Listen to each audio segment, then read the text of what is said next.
ফেরার দেশে পাড়ি দিলে তুমি। ভালো থেকো বীর সন্তান। সিমলা পালের মাটি আজ নীরব, চারিদিকে শুধু কান্নার শব্দ, বুক ভাঙা হাহাকার। ভারত মাতার আর এক বীর সন্তান সুভাষিস দে আজ চিরনিদ্রায় শায়িত। ভারতীয় সেনাবাহিনী সিআরপিএফে রায়পুর ছত্তিশগড়ে কর্মরত অবস্থায় দেশ সেবায় নিয়োজিত ছিলেন তিনি। দেশের নিরাপত্তার দায়িত্ব পালন করতে গিয়ে অকালে থেমে গেল এক তরতাজা প্রাণ, থেমে গেল অসংখ্য স্বপ্ন। আজ যখন সিআরপিএফের গাড়িতে করে তার নিথর দেহ নিজের বাড়িতে পৌঁছায়, তখন সিমলা পালের আকাশ বাতাস ভারী হয়ে ওঠে হাজার মানুষের কান্নায়।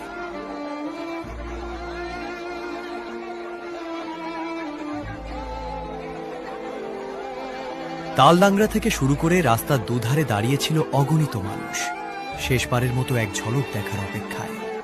কারো চোখে জল, কারো মুখে স্তব্ধতা, কারো বুক ফেটে শুধু একটাই কথা, এভাবে চলে যাওয়ার কথা ছিল না। মায়ের কোল আজ শূন্য, পরিবার হারালো তাদের আপন মানুষটিকে, আর দেশ হারালো তার এক সাহসী সৈনিককে।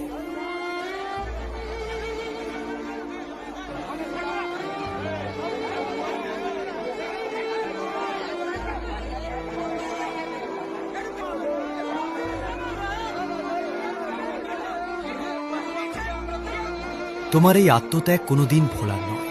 সিমলা পালের প্রতিটি মানুষ আজ গর্বিত, আবার ভীষণ অসহায়, কারণ বীরেরা এভাবেই চুপচাপ চলে যায়, রেখে যায় শুধু স্মৃতি আর অশ্রু। হে বীর শহীদ, তোমাকে জানাই শেষ স্যালুট।